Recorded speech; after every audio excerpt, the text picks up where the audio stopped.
Welcome to the Entrepreneur Master Series. I am the real Jason Duncan, and I'm so honored that you've decided to join me no matter where you are. If you're sitting at a cigar shop in Franklin, Tennessee, driving your car, listening to this, at your home office, wherever you happen to be, thank you for joining this edition of the Entrepreneur Master Series. If you're new to the Entrepreneur Master Series, welcome. I'm glad that you're here. I want to tell you a little bit about what this is before we launch into today's show. The Entrepreneur Master Series, I do these twice a month. It's a deep dive master class for 90 minutes, twice a month, free webinar where I bring in an expert in some topic, some area of expertise related to the entrepreneurial story, the entrepreneurial journey. Today, we're talking about mindset, but we've talked about financial literacy, real estate investing. We've talked about insurance, banking, accounting, sales, anything related to entrepreneurship. I bring in some great experts, some of the world's top experts in their craft. And we spend some 60 to 90 minutes diving deep into their craft and how it can help you be a more successful entrepreneur. If you're interested in doing these in the future, you're in luck because just because you register for this, you're going to be put into the newsletter to be advertised to. Send out my emails letting you know when we do each one. We do these, like I said, twice a month, but we're moving into the holiday season next month in November. So we'll be taking a break during Thanksgiving and the whole month of December. We won't be doing one. But come January, we're going to move these to Wednesdays. Actually, today's a Wednesday. We don't normally do these on Wednesdays, but we're kind of setting the stage for moving these to Wednesdays instead of Tuesdays. But before I bring on our guest expert today, I want to tell you about the topic. The topic today is 3 ways your brain is keeping you poor and how to change it today. Most people don't understand how much their subconscious affects their reality. And I only recently discovered how true that actually is.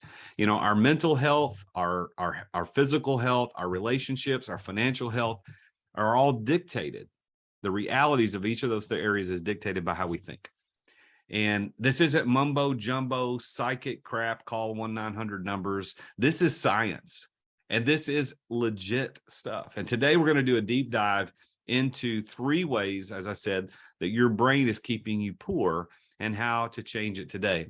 And so I want to introduce you to our expert for today. His name is Dr. Justin Moseley. He is known as the Mindset Doctor. And I'll tell you a little bit about him in just a second. But Justin, go ahead and turn on your camera, come into the room, and we'll do formal introductions. What's going on, brother? Hey, good to be here, man. So it's an honor to have you. It's funny how we met. I had a guy on my podcast, The Root of All Success, which, by the way, I didn't say this in the top, but these are also released as special episodes of my podcast, The Root of All Success. So if you're listening to this on my podcast sometime in the future after we did this live, thank you for doing so. But you need to come to these live. You get to ask questions, be here and be here live on the webinar. But Justin saw a friend of his on my podcast and then reached out to me and said, "Hey, I think we live in the same town." And we sure enough lived in the same town, not very far from each other, and hung out, had a cigar one night at the Standard in Nashville, and became really good friends. And now we meet pretty much on a regular basis every week for coffee. I got together, had coffee this morning, and I count Justin as one of my dear friends, and I'm grateful to know you, Justin. I'm glad you're here, man. Yeah, it's an honor to be here, and yeah, grateful to know you as well. And that's crazy. We were just down the street for each other for so long, but yeah, it took that mutual connection to actually connect us. And now, yeah, one of my best friends. I appreciate you. Well, Dr. Justin Moseley is known as the Mindset Doctor. He's a leading expert in personal transformation. He speaks regularly on how to reprogram your subconscious mind for success, overcoming self-doubt, develop unstoppable self-confidence, finding purpose, building an influential personal brand, and the exchange your comfort for your calling mantra, which he talks about quite a bit. He shows leaders how to achieve more in life by reprogramming their subconscious mind for success. And I'm going to start by stealing something he taught me at a workshop he did for our mastermind group not too long ago, this reprogramming of the subconscious mind with the analogy of a boat. So Justin, if you were going to do that later, I'm sorry, I'm stealing your thunder, but I love it so much. I use it all the time. As a matter of fact, I met with a client yesterday. I was telling you about that this morning and used this analogy. But if you can imagine you're on a boat, You're hanging out with your buddies. You got the boat set on autopilot to go to the destination. You're out in the Gulf, you're out in the ocean, wherever it is, set on autopilot, and you guys are hanging out, talking, laughing, smoking cigars, drinking beers, whatever, responsibly so, because you're in charge of a boat. But you've set the autopilot on that boat to go to the certain, to a certain point on the map, and the autopilot's doing its job. But you look up and you realize, ooh, I'm not set that where I really want to go. I want to go over here. So you grab the steering wheel on the boat. There's actually a better name for that. I don't know what it is, but you grab the steering wheel on a boat and you turn it to go the direction you want. And the boat, of course, changes course and it starts going to the new direction, the one that you actually want to go to, the better direction. You've decided this is a better place for us to go, the better destination. And as long as you hold that steering wheel and you're paying attention to it, it's going to go that way. But as inevitably on a boat, you're going to let go of that and go back to enjoying your friends and your cigars and whatever you're doing on the boat. Well, what does the boat do? Well, the boat goes back to where the autopilot originally told it to go. Our brains are exactly the same way. Our brains are programmed from birth to adulthood to go a certain direction, to think, to believe, to behave, and act a certain way. And every once in a while, we will go, you know what, I need to lose weight, or you know what, I need to stop smoking cigarettes, or you know what, I need to do whatever. And we grab the wheel and we start going the direction we want to go. And it works for a while until we let go of the wheel. And then our bodies and minds steer us back towards the original autopilot destination. So what you do is you help people reprogram the autopilot, reprogram that subconscious mind. So is that a good retelling of your story? That's great. Cause we have to reset that autopilot because we are programmed a certain way. So by reprogramming your subconscious mind resets the autopilot to actually go in the direction. So then when you take your hands off the wheel, you're actually going in the direction you want to go.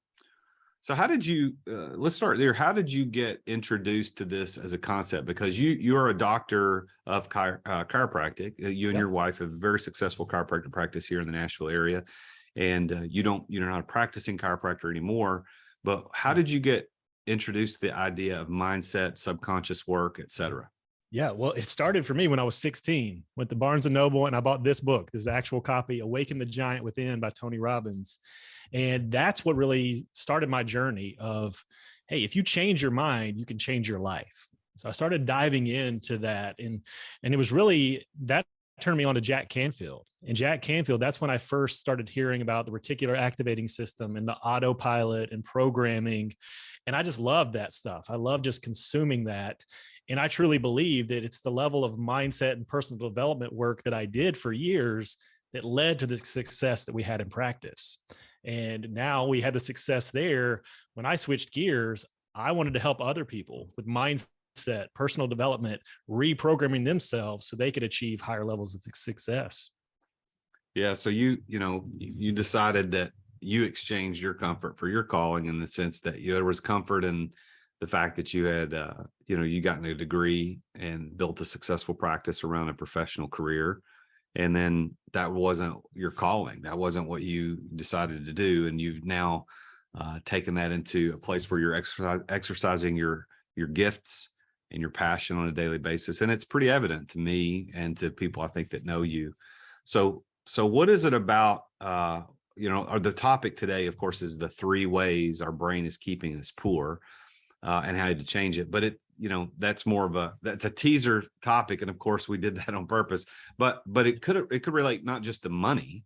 It could relate to any way that we are living. As I said in the opening, our health, our mental state, our subconscious, our relationships, our financial health, all those are dictated by the way we think and what's programmed in our mind. So I'm going to kind of turn it over to you. How would you like to take the conversation? You're the expert. I will say this to everybody in here. I just posted in the chat. If you have a question, there is a Q&A bubble at the bottom of your Zoom screen. If you just hit that little Q&A bubble, you can ask a question live. Justin and I will both see it, and we'll make sure to answer it here live if you want to ask a question. Don't do the questions in the chat because we might miss that, but do it in the Q&A bubble. Hit that and we'll be happy to answer. So Justin, I'll kind of turn it over to you and we'll take it from there. Yeah, I think you set it up good with that analogy of the autopilot, and we are programmed a certain way subconsciously. So, and you're right. I like Think and Grow Rich. I know you're big on Think and Grow Rich as well. And rich isn't just about money. It can be about money, but it's the relationships. It's the abundant life that we're called to live is so much more than just financial, monetary gain. But I think it goes back to, so my first step, like your brain is actually keeping you poor, is because you lack vision. And I think that's one of the biggest things, because our subconscious programming is designed for survival. It's not designed for success and abundance, because what that looks like to the subconscious mind is risk. And we are designed subconsciously for safety and comfort. So when we have these big goals and these big dreams, that's scary to our subconscious mind. So it's like, no, that's danger. Let's stay here where it's comfortable. So what you have to do to overcome that is have a bigger vision. And I think most people don't even really have a vision. In fact, I ask a lot of people, what do you want? They can't even tell me. They tell me all the things they don't want, but they're not really clear on what they actually want. And for people that think that they do have a vision, I want to challenge them too, because a lot of people, they actually just have an idea of what they want, not really a true vision. Like maybe I have an idea, I want $1 million business, or a $5 million business, or a $10 million business, or I'd like to have $1 million in personal income, but they don't really have a vision of what that's like.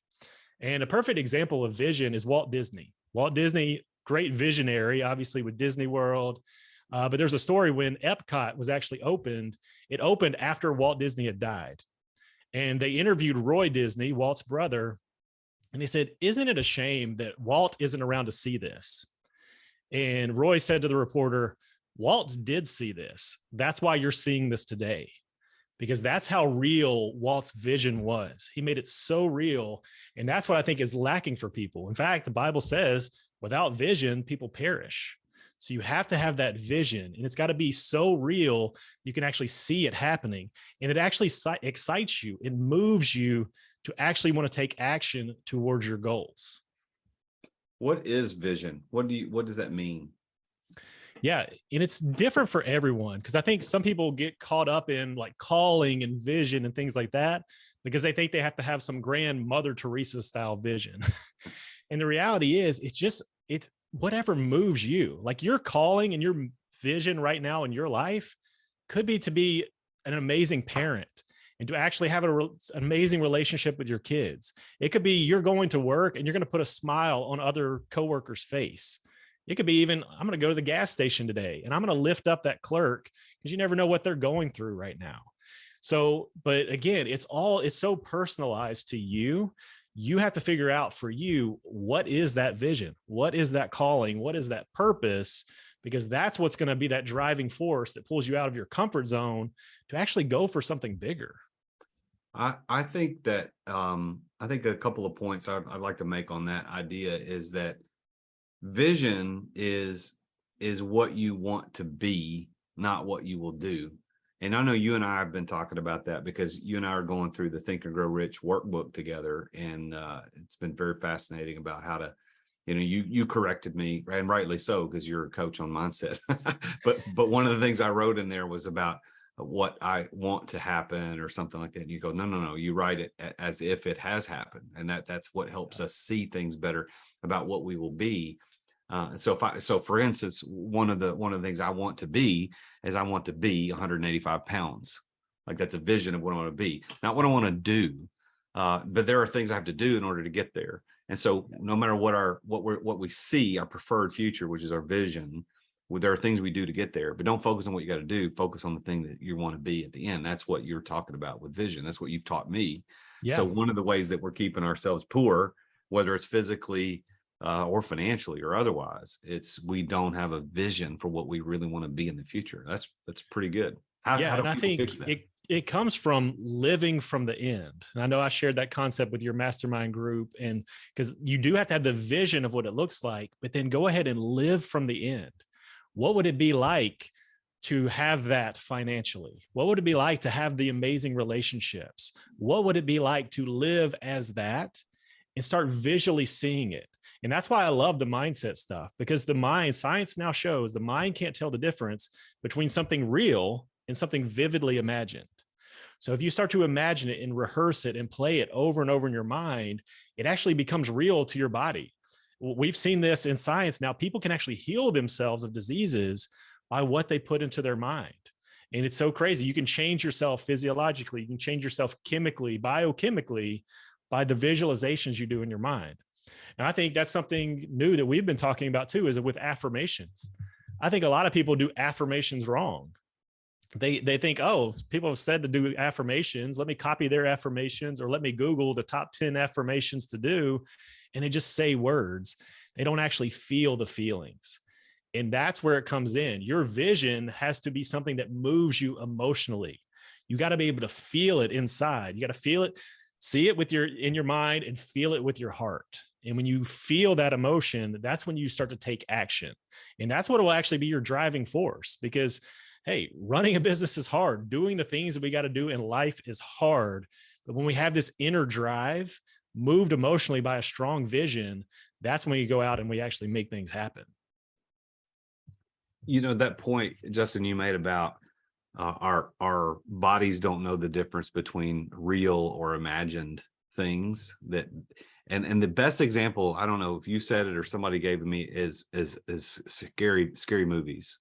So you could be sitting in a movie theater or in your living room, wherever you're watching a scary movie. And as you're watching that scary movie, logically, your conscious mind knows this is a movie. It is not real. The dude does not have a chainsaw coming at me in my house. Like it's not real.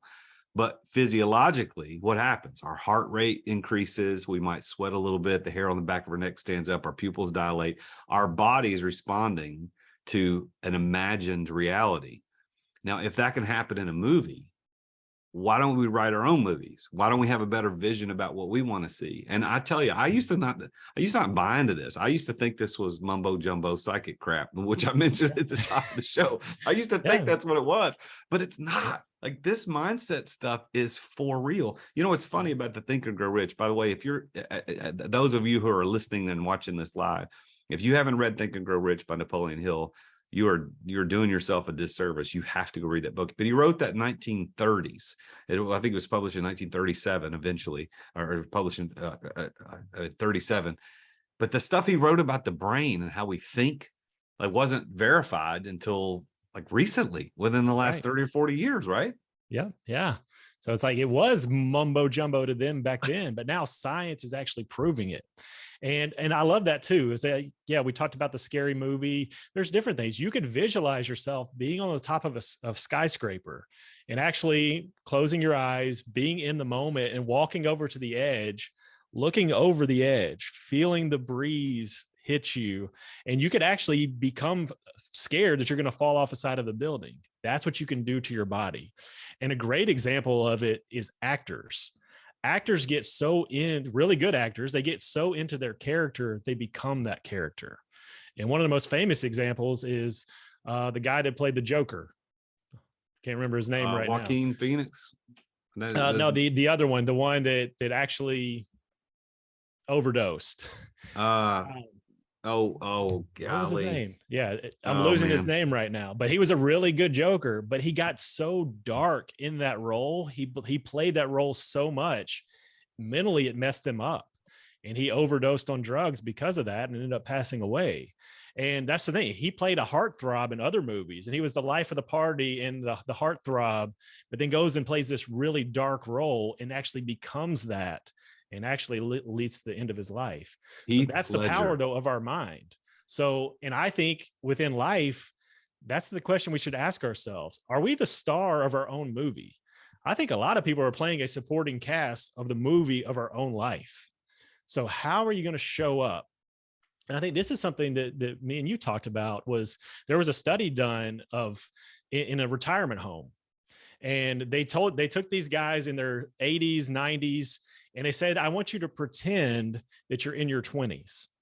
And they played music from like the 1920s to 1940s, whatever era that was. And they had them pretend that they were 20 again.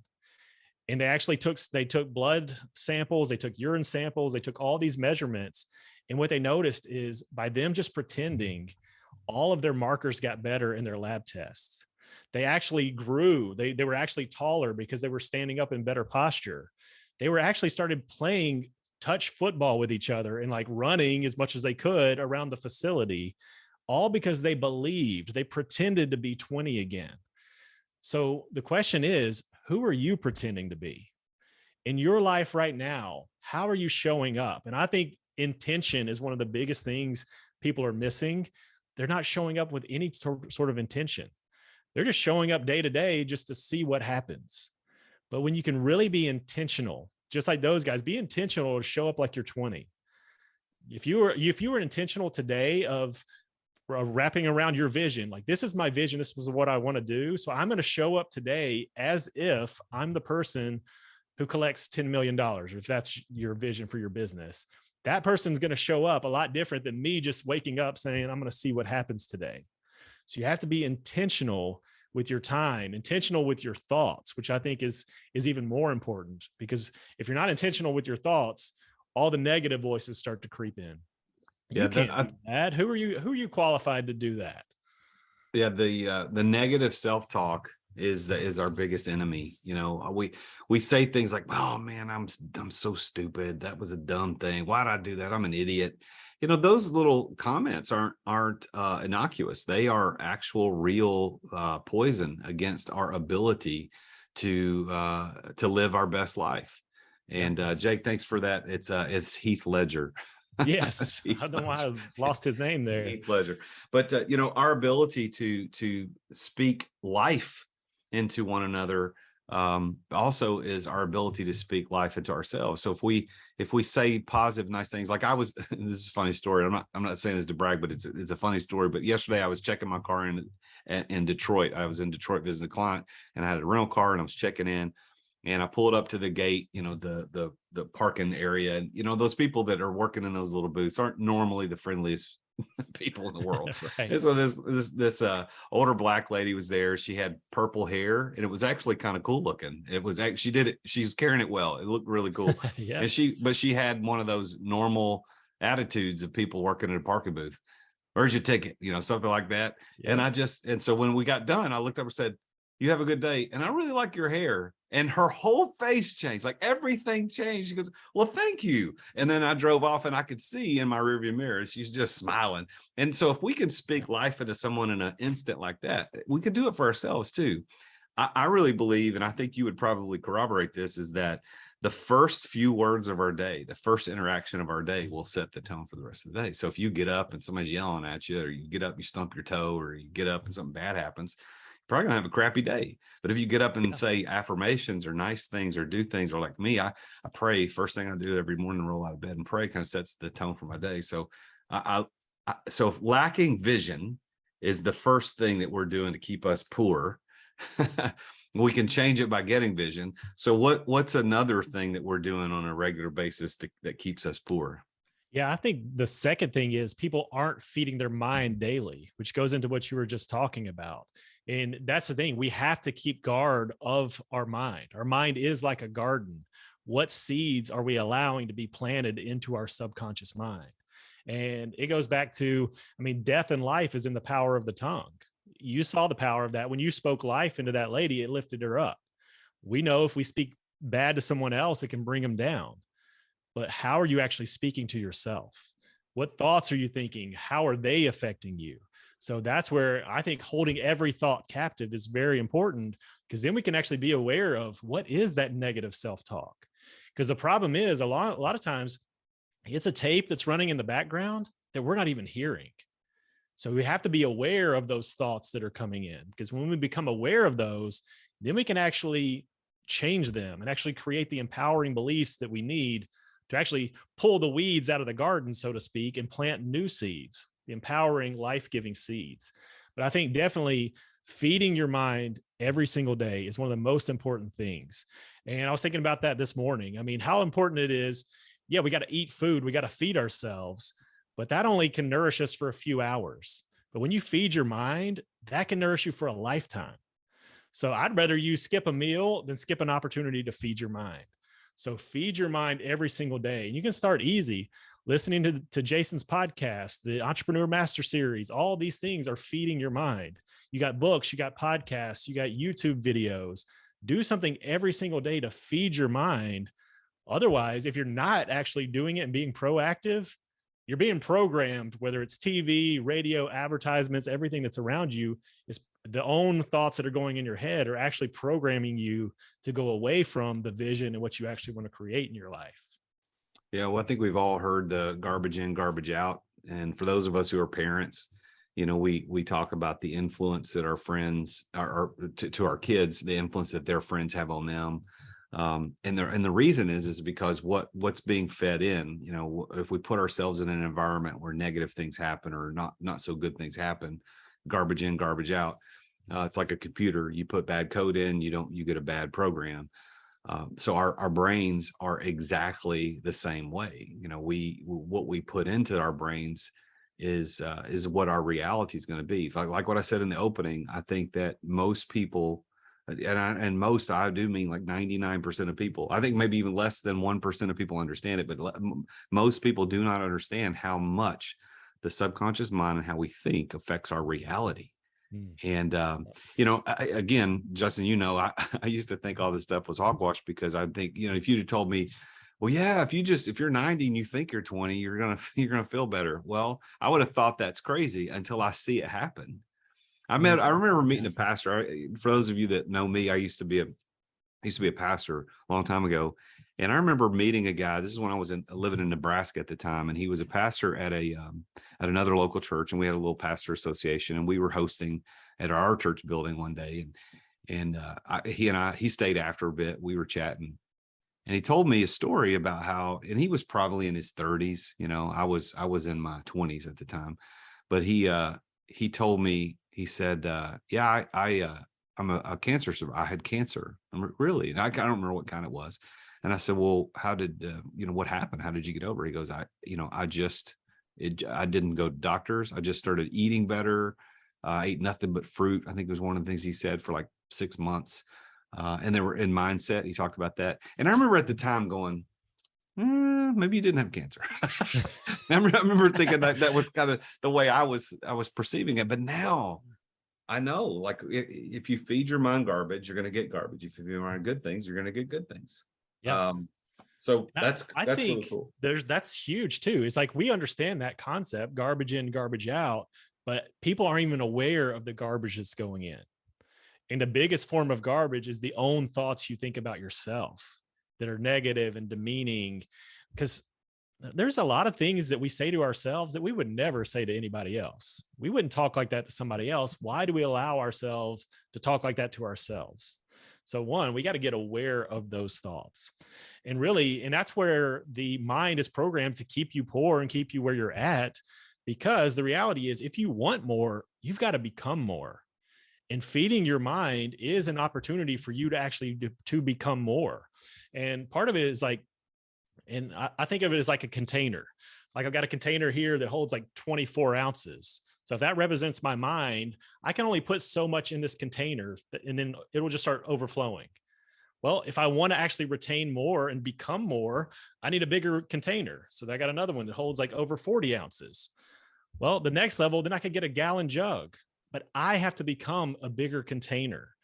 Eventually, hey, I want to become a fish tank size container holding all the goodness and all the things that are possible, thinking about what's possible for you. So think about that in terms of your mindset, and your level of growth is the size of container that you are. So you got to focus on your own personal growth to become a bigger container that has more possibility. You said that that the biggest negative food that we take into our minds every day is our negative self-talk. What are some other, besides negative self-talk, what are some other negative things that you see as a coach dealing with mindset that people are allowing into their brains? Yeah, one of the biggest is comparison, like comparing yourselves to other people. And social media is really bad about that now, because you see other people's highlight reels and you compare their highlight reel to your behind the scenes. And you think, oh, I'm the only one that struggles with this or that. No, the reality is we all have our struggles. They're just not posting that on social media. So I think that's one of the biggest things right now. And I mean, they've even done studies now that a 30 minutes of social media time can make you more depressed by X amount. And it's like, I get it, because you're comparing, oh, they're on vacation again. Why am I still here? I wish I was on vacation. You start comparing your life to other people. So you got to get rid of the comparison and focus on, that's where it goes back to the vision. Like, what are you really called to do? And I think when you look at it from that lens and think about each day, I mean, I survived a near-death accident, so it's easy for me to be like, every day's a gift. But the reality is, if you really think about it, life is not guaranteed. Today was not guaranteed, but you have air in your lungs. Your heart is beating right now. It's a gift that you're alive. So why are you still here? You're here to make a difference. You're here to make an impact. So when you focus on that, then you actually start to see the opportunities around you. You see the opportunity to comment somebody on their purple hair, or to put a smile on this person's face over here, because you realize it's not about me and my bubble that I'm trying to walk around in. It's the impact that I get to make every single day. One of the things I think that a lot of the negative food we get is the news. Yep. This is just why we subject ourselves to the news is beyond me. And this is a clip we can use for social media purposes later, but I think everybody should turn off the news permanently. Like, never ever watch it again. I think it's immoral. I think it's unconscionable what we see. And if any of you are in the news business, you can defend yourself to me privately later. But I don't think all of you are scum. That's not what I'm saying. But I think that the product that's put out is nothing but negativity and reinforcement of bad mental state. It's bad for our brains. I turned off the news 10 years ago, and I can't tell you how better my life is. And anytime somebody goes, you don't know what's going on, where are you, living under a rock? I'm like, I'm blissfully unaware of the crap that you have to put up with. Every once in a while, I might miss a good story, but I'm okay with that. Somebody will let me know the good stuff, but I'm not going to go subject myself to CNN, Fox News, CNBC. Well, actually CNBC, I like that. That's reality shows, but like MSNBC, all that crap. I'm not going to subject myself to that. Why? It's the same way. Like, if you lived in a house with someone who went, bad news, bad news, bad news, and told you bad news all the time, you'd move. Well, you turn it on yourself and subject yourself to it. Quit doing that. It's keeping you poor. Stop doing that. They say we're in a recession. Whoever the hell they is. Yeah. Well, I don't listen. I've been on more airplanes in the past 2 or 3 weeks than I've been on in a long time. Every seat is full. I've been to Vegas twice. Every casino's got 15,000 people in spending money. We're not in a recession. They're trying to tell you that to scare you into submission. It's negative reinforcement of bad things. So stop watching the news. Soapbox over. I'm sorry. No, and it's so true, just because it is so much negativity. And the problem is because that's what sells. They can give you the hook right before they go to commercial break of, this person got murdered, or this person is, the school board is in trouble for something. And like, oh, I just want to watch to see what happens. But then a lot of people use the excuse, well, I just want to see the weather. We got apps on our phone that can tell you the weather that are more accurate than a weather person, which, no offense to any weather people, but that's like the only job where you can be wrong most of the time and still keep your job. Like, I don't understand that. That and politicians. Yeah. Yeah. And politicians. There we go. But yeah. So, in speaking to news, television, and the reason it's called programming is because it does program you. And I'm into the brain science. So I look at our brain waves from throughout the day. We're at high beta. That's our getting things done. And then alpha is our creativity. And then we have theta, and then we have delta as we're falling asleep. Those are deeper levels of brain waves. But when you're in that alpha state, you can actually use that. And that's where meditation comes in. You can get yourself into an alpha state and program yourself positively. The problem is TV puts you in the alpha state, and then it shows you what it wants you to see to program you to believe that's what's going on. So it can be used for good or bad. It can be used to manipulate people, or it can be used for good if you know how to use it. If you know to put yourself into an alpha state and actually plant the right seeds, you can actually flourish. The problem is you're going to sit in front of your screen and get into that state. Oh, here's the commercial.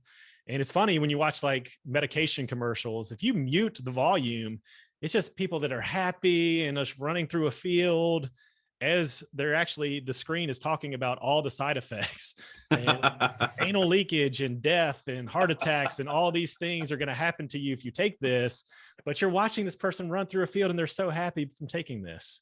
That's all part of the programming. They're very good at programming you to believe what they want you to believe.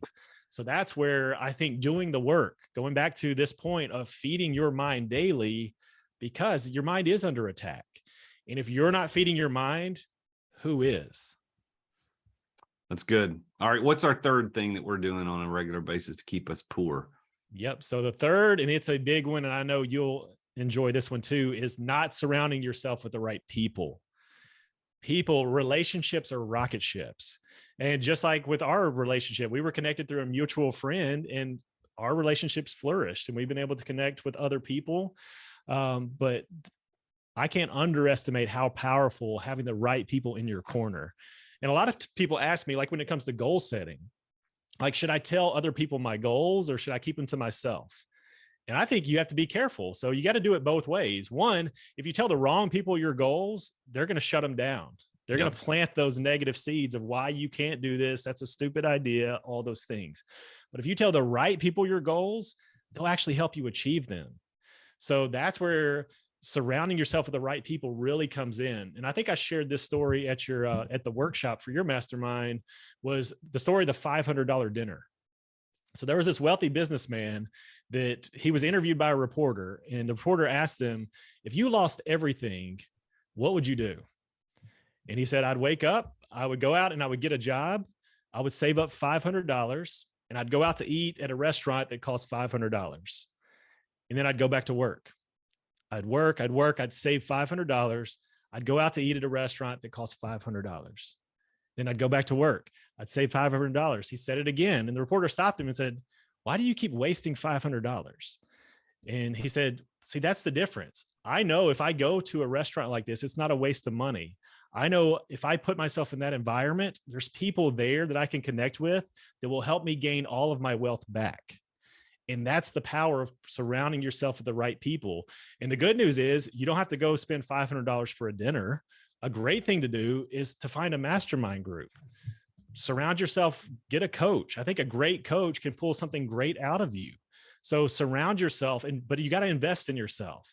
Invest in yourself, but put yourself in an environment with the right people, because they can elevate your level of thinking. And that's where these kind of overlap, because you got to feed your mind, but being in the right environment with the right people helps feed your mind even more. Because the reality is your level of thinking that got you where you are today is not the same level of thinking that's going to get you to where you want to go tomorrow. You have to raise your level of thinking, and putting yourself into a mastermind group can elevate and kind of expedite that level of thinking for you. In the book, Think and Grow Rich by Napoleon Hill, he coined the phrase and the concept really of mastermind. And today, it still boggles my mind that some people don't know what that is, but frankly, people don't know. So I'm going to explain it, if I may, just a little bit. Yeah. A mastermind, as talked about in the book, Think and Grow Rich, he talked about getting, one brain is good, but more brains is going to be better, right? If you just get more brains together, all aiming in the same direction, that is your key to success. And Napoleon Hill interviewed over 500 of the world's most successful business owners and entrepreneurs back in the 20s and 30s. To help write the book, Think and Grow Rich, to give him what do they do? And every one of them said it's the power of the mastermind experience. Even though they didn't use that term, he coined it. But the mastermind experience, like Henry Ford had I think an 8th grade education and ended up building one of the largest car companies on the planet. And he was even taken to court one time, charged with like the people are suing him, say, look, you don't have the mental capacity to run Ford Motor Company. And he said, well, you ask me anything. And he could find someone in his mastermind to answer any question. And ultimately he said, I don't need to know it. I've got a mastermind of people that help me know everything. So masterminds are very, very, very important as our coaches to help get you where you need to be, and not surrounding yourself with those people to help get you where you need to be is one of the ways that we keep ourselves poor. And this is a point a mentor, a coach of mine told me a long time ago. And the first time he said it, it didn't make sense. Well, I guess it made sense, but I didn't really get the depth of it until later. He said, don't be too busy for success. And so right now, there are people who are not on this webinar that are, I'm too busy. Like, I'm too busy. I can't sit down for 60, 90 minutes and learn. I got to get another deal done. So you're too busy for success. Sometimes you have to back it up to make progress. Sometimes you got to sit down, slow down and say, okay, what do I need to do? And sometimes invest in that money into the mastermind or to the coach or to that group or that networking organization. That's the way to do it. And it doesn't have to be expensive. I just talked to a lady today who reached out to me. She runs a networking group here in Sumner County, and I think it's $2,000 a year to join it. $2,000. I told her, that's cheap. You should charge like 10. Like, what? Why 2? That sounds too cheap. But there are ways to get out there and invest in grabbing the minds of other people. So Justin, you said that the 3 things that we're doing is lack of vision, not feeding your mind daily, and not surrounding yourself with great people. What I want to do now is, if I can, I want to shift the conversation a little bit into the corrective measures. Like, now we know what we're doing that keeps us poor. I want to shift to corrective measures. But before I make the shift, I don't want to leave unsaid anything from your perspective on not surrounding yourself with great people as one of the reasons we're keeping ourselves poor. Is there anything you want to add to that before we shift? Yeah. And I think it goes along the lines with the container. You have to expand your container and who you are. You got to expand your level of thinking, because look at it like this. You can't make $100,000 on a $50,000 mindset. You can't make $1 million on a $500,000 mindset. So surrounding yourself with other people who have gone before you and they've hit those milestones helps show you the path of what's possible. So they can allow you to actually expand your mind to, hey, you know what? This is possible for me and I can do this. So I think everybody should be a part of a great mastermind. Jason's got an awesome mastermind. I run mastermind groups. We'd love to have you as part of ours, but if not, at least get a part of somebody's mastermind group, because they've been a game changer in my life. Jason, I know you've been a part of them for years and you run them too. Like, masterminds themselves can expedite your success. Yeah, it's like adding nitrous oxide to your engine. It just gives you this boost of power that you can't do it on your own. And it accelerates everything for you too. And it's not just a mastermind, it's any kind of mentorship program, networking opportunity that helps accelerate that. It's the acceleration. What's it worth? Like, I could work for 20 years and get to where I want to be, or I could work for 2 to 5 with the help of a mastermind and get where I want to be in 2 to 5 years. Now, is it going to cost me some money? Yeah, but it's going to cost me money to spend 20 years doing it as well. I'm just accelerating it. I want to get to it now. So I could stay poor, physically healthy, mentally, financially, or I could change my mindset and surround myself with better people and get there. So I want to take just a break. Just to Go add ahead with that, because I like to call it writing a check to go faster. Because if there's something like, whether it's investment in a coach, a course, a mastermind, if it can help me get to where I want to go in a shorter amount of time, I'll write that check to go faster and get to that success quicker. So this Entrepreneur Master Series is sponsored by a company called Story. And I want to take just a minute to tell everybody about our sponsor, Story. And Story is spelled with 2 Y's. Why? Because they're awesome. So Story is a company that helps you as a person on the internet who wants to promote social content by editing, producing, and publishing some amazing short form content. So, like, if you think about 30 years ago, you weren't in business unless you were in the Yellow Pages. 20 years ago, 10 or 15, 20 years ago, you weren't in business unless you had a website. Like, you have to have a website in order to be in business. Well, today, if you're in business, you've got to be producing video content online. Justin does a great job. If you haven't followed him, follow him on Instagram. And I can't remember his Instagram handle off the top of my head. What is it? What is Dr. your Justin Moseley? Dr. Justin Moseley, and I'm the real Jason Duncan. You can see our Instagram content, the social content, the video content that we put out. What Story does is Story is a service that will take your content, you record it, send it to them, they edit it, they put the on-screen captions, they put the on-screen images, they even cut in stuff, they do the Zoom edits and Zoom cuts, they even post it to your socials for you, write the hashtags, they write the content, they do it all. And you're probably thinking, well, that's fine, I just don't know what to record. Ooh, they even got that covered. Story's app has a prompt every single day for something you should write on, and you get to pick the categories. I think there's like 30 categories you can choose from: entrepreneurship, leadership, business, finance, life insurance, money, banking, whatever it happens to be. So you want to prompt on social or family relationships, you just hit the prompt button. It says, here's the hook, here's the thing you need to talk about, and here's how you finish it. You record it on your phone, you submit it through the Story app, and boom, you've got an amazing piece of social content to help boost your business. If you want to use Story and find out what it's like, you get a special offer as a listener to the Entrepreneur Master Series by going to therealjasonduncan.com/story. That's therealjasonduncan.com/story. I think the deal is like 50% or 10% off the first 3 months or something like that. I forget what it is, but you get a special discount you can't get anywhere else by going to therealjasonduncan.com/story. So Justin, as we get back into this, Let's talk about our corrective measures, because the title of this was 3 things that your brain is doing to keep you poor and how to fix it today. So some of this might be evident and obvious to some of our listeners, but if the first one is you lack vision, okay, how do we fix that? How do we fix the lack of vision? Yeah, I think part of it gets down to using our imagination again. Because think about it, as we were kids, what did we do? We used our creativity and used our imagination. And the thing is, and it's kind of counterintuitive these days, but boredom breeds creativity. And let me tell you why. Because as kids, when we got bored, what did we do? We invented new games. We pretended we were superheroes that had all these superpowers. We created new identities. Nowadays, what do we do when we get bored?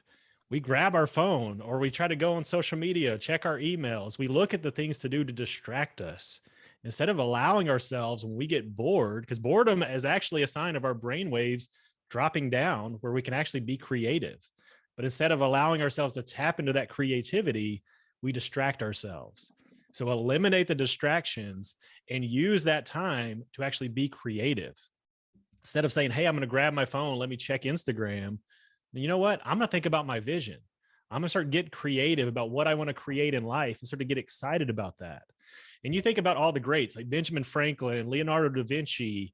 They actually had time set throughout the day where they would take naps during the day and they would allow themselves to relax. They didn't distract themselves with all the stuff that's going on in the world. We got a lot more distraction these days. But what happened in those times is they got all these creative ideas. The inventors created the new inventions. They actually solved the problems that were going on in their lives by having that space. So giving yourself, I like to call it strategic thinking time, where you eliminate the distractions.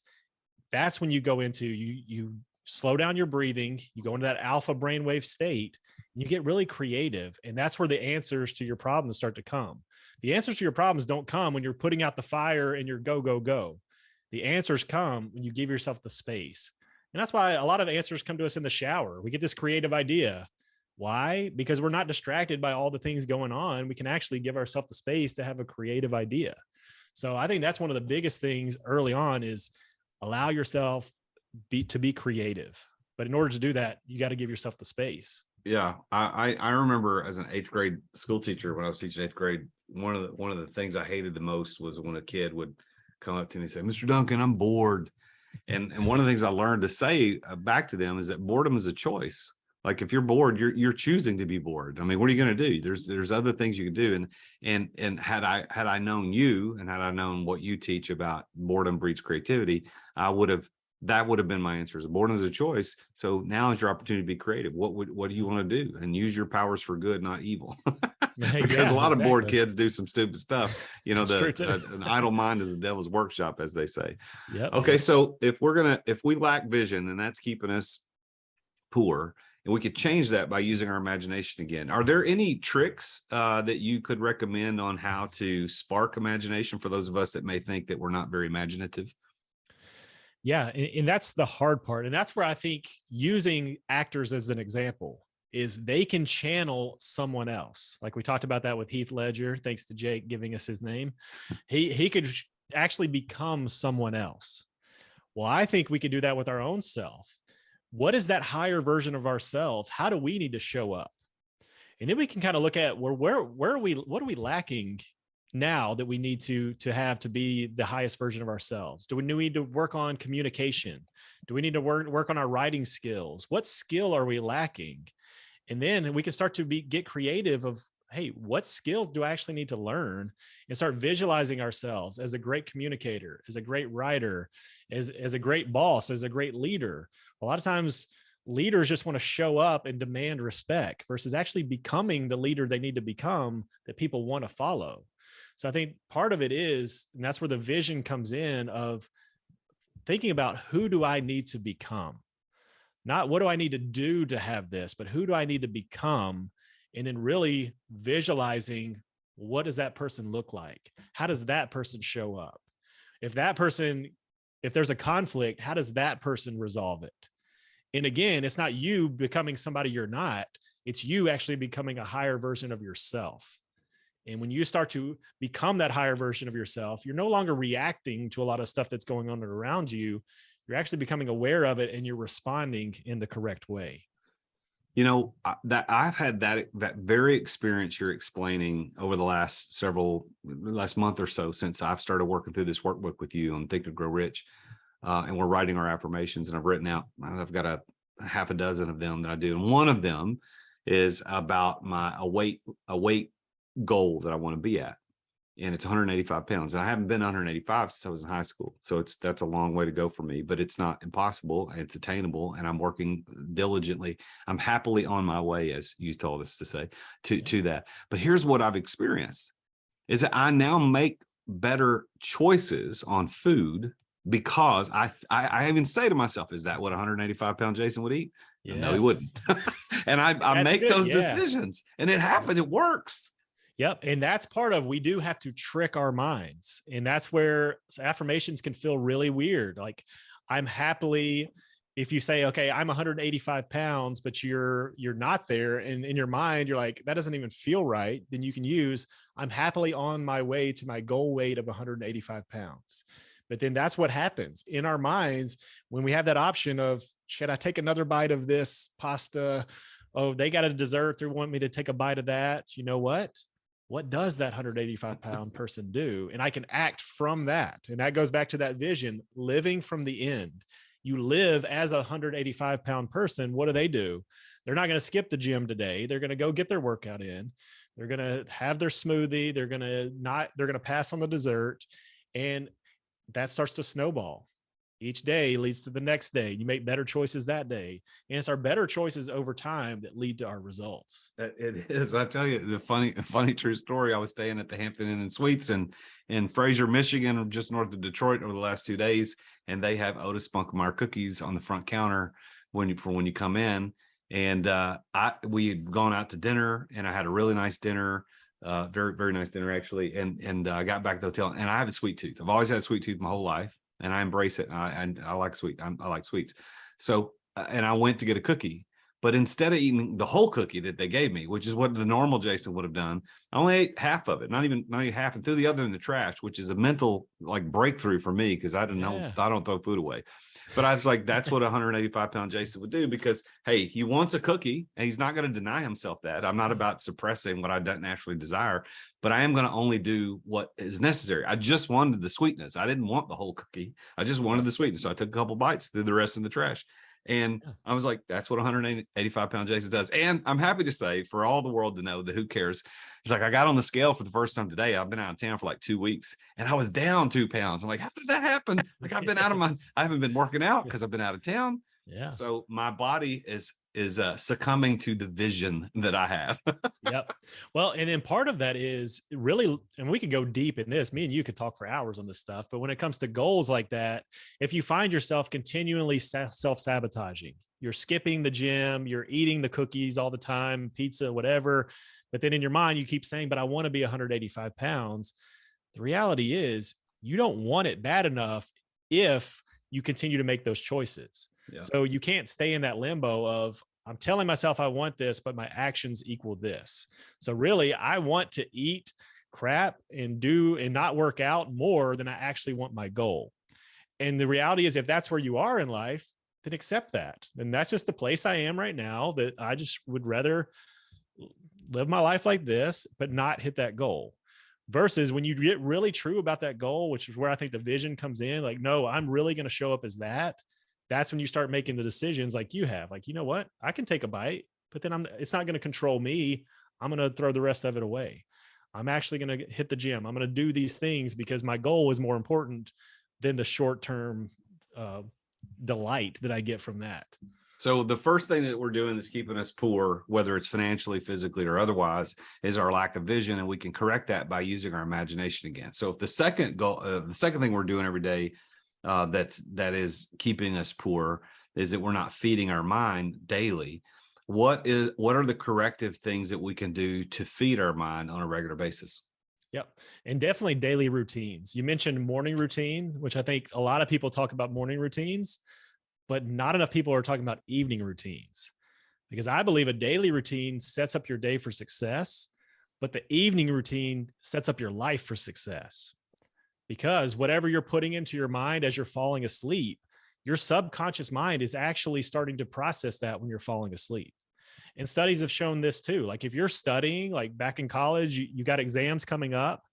If you're studying right before you fall asleep, your mind will continue to process and you can actually learn as you're falling asleep. But the same thing goes when you want to program your mind for success. If you create that vision of what it looks like, you live from the end before you fall asleep, you create a little scene, a visualization of what it's like as if your goals are already accomplished, that you're already living from that end. And when you do that, as you're falling asleep, your subconscious mind starts to program that. When you program, hey, I am 185 pounds and I make healthy decisions as you're falling asleep, the next day when you wake up, you start to be in closer to that 185-pound goal. You'll make better decisions because you're starting to believe that's who you are. You're starting to believe I make better health decisions because this is who I am. So I think really maximizing the time before you fall asleep is huge, but then also in the morning too. Morning is a powerful time to do affirmations, to spend time in prayer, meditation, doing those things that get you set up for the day. So that what you said there is a good quote. Morning routine set your day for success, but evening routine set your life up for success. I'm getting much better. I'm not really a routine person. I'm more of a rhythm person. I've talked about that before on my podcast, but I think that the morning routine, as it were, I've got pretty down pat, but I'm working towards a better evening routine where I'm actually talking to myself about my affirmations when I lie in bed. And I'm like, okay, I am, I make this much money. I own these things. I'm making this impact through these ways. I'm connected deeply to these people because of this. I'm saying that to myself, and it's now become part of my evening routine. So you've helped encourage me to do that as my mindset doctor. So thank you for that. Yeah, no. And what's cool is like to witness that with you, because we've all heard these things for years and a lot of stuff with mindset stuff. And we'll do it for a little while too, but then we'll go back to our just day to day. We're getting stuff done and forget about how important this stuff is. But just to see you actually not dabbling with it, you're like, you know what, I'm actually going to do this and see what happens. And by seeing that, I see how you show up differently. Like you have a different energy about you because you can see it's working. Like, and that's the hard part, because it's easy to knock off my to-do list to take the steps towards success and to get a result. It's hard to be like, oh, I'm going to do my affirmations because I can't see a result tomorrow. So we have to make ourselves actually do the work of that over time, because it's not like something that I can just stop eating cookies and start going to the gym and actually physically see a difference. It takes time and repetition, which is why I think every single day you got to feed your mind, but you got to remind yourself of how important this stuff is. And I know you've seen that because you start to feel the difference energetically in how you show up.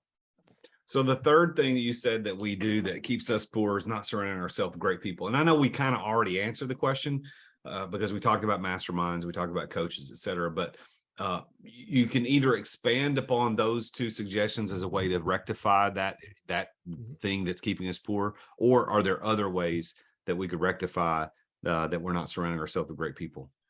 Yeah, I think definitely everybody should join a mastermind. If you can't afford to invest in a mastermind, then start. And it kind of overlaps with feeding your mind. But the books that you read, the people that you read, those can be your mentors. Napoleon Hill is dead and gone, but he's still a mentor of ours because we read Think and Grow Rich. We read Outwitting the Devil and things like that. So that's part of your mentors can be the people whose books you read, whose podcasts you listen to, whose YouTube channels you listen to. They can be your mentors but then I would still connect with other people, connect with other like-minded individuals that will push you to go past your limits, because we all limit ourselves. And I think the biggest thing that keeps people from getting what they want in life is the story they keep telling themselves of why they can't have it. So when you surround yourself with other people that can encourage you and be like, you know what, you can do this, then a lot of times we borrow that belief from them, and it allows us to push a little bit further and a little bit further and a little bit further. And all of a sudden we've achieved so much more than we would have done on our own. So I think that the moral of that story about the mastermind is that however you do it, you've got to surround yourself with good people. I think the statistically, psychologically, you're the average of the 5 people that you hang out with the most. And so if you're hanging out with people that are not leading the kind of life that you want to live, and they're not going in the same direction that you want to go, you got to choose a new circle of people to hang out with. That doesn't mean you drop friends. It means you have to actively seek out the people that are going to provide the influence that you need. I'm always amazed at the political spectrum and how the right and the left fight. And you've got the poor and the rich, and really, no matter where you are on any of those spectrums, it's a mindset. 100%. Oh, I guess we could do one that's a little easier to talk about: the Android and the iPhone spectrum. Right. It's a mindset. Like, which one do you like? Subjectively, one may be better than the other, maybe, or excuse me, objectively, but it's all about what we are programmed our mindset to do. We've got to get around other people. I've told my kids this their whole life. You got to pick good friends. Your friends are going to be the biggest influence on your life. And as an adult, as an entrepreneur, I mean, we got people here in this meeting. Your people that you're surrounding yourself with are going to influence you for the good or for the worse. So, Justin, this is all fantastic information. How would people reach out to you to get in touch with you to work on their mindset if they are interested?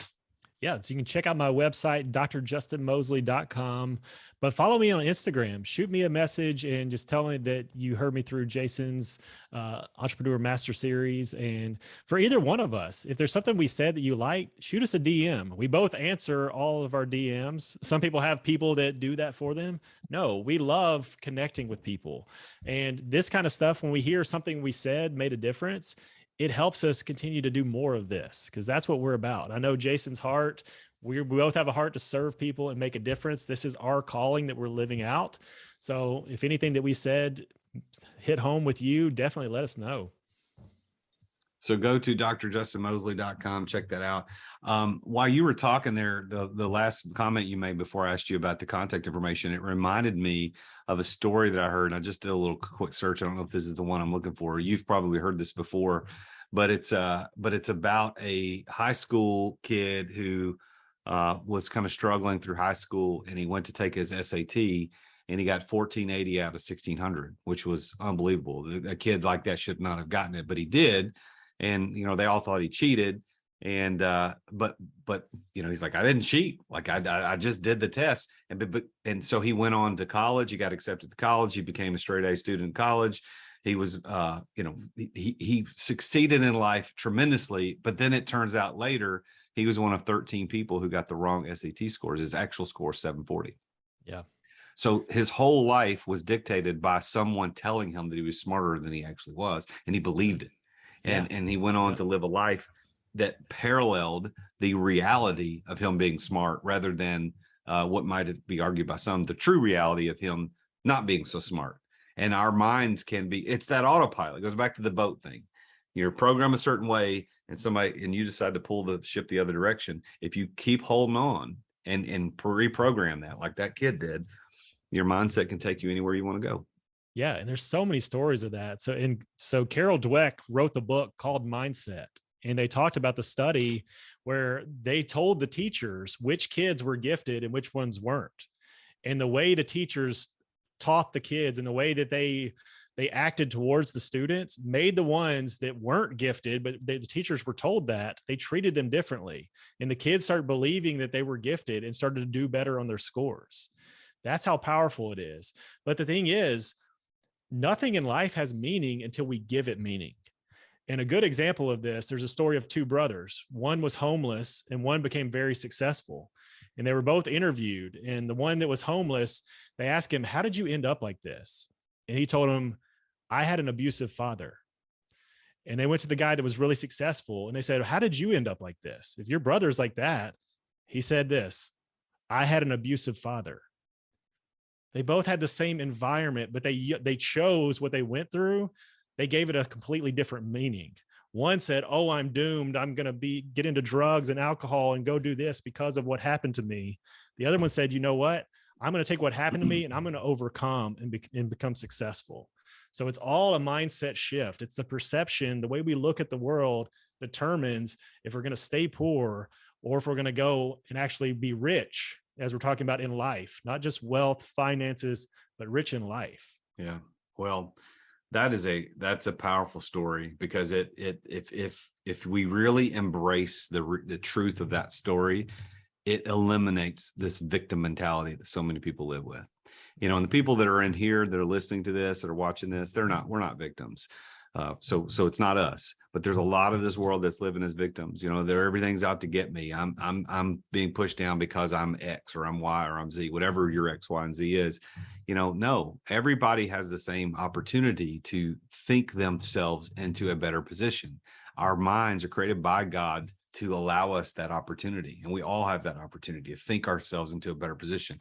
And I refuse to allow people to put me into that victim box. And the more I think about what you've taught me as a coach for me and the mindset area, I can think and grow rich, as Napoleon Hill talked about. And it's not just money, although that is part of it, but it's about health, it's about wealth, it's about relationships, it's about all those things. So, Justin, thank you for everything you do. Thank you for your friendship. Thank you for being here on the Entrepreneur Master Series. I really have enjoyed this. I've got a few things I want to announce before we finish up, but you got any last words you want to share before we finish our conversation? No, I want to thank you. It's an honor to be here. I appreciate you, appreciate your friendship. And I know anybody listening, if you listen to Jason for any time, he's got a heart to serve people. So again, join a mastermind. He's got an amazing mastermind. I run mastermind groups. Definitely surround yourself with people, consume his content, because it will allow you to think and grow rich. So thank you again, brother, for having me.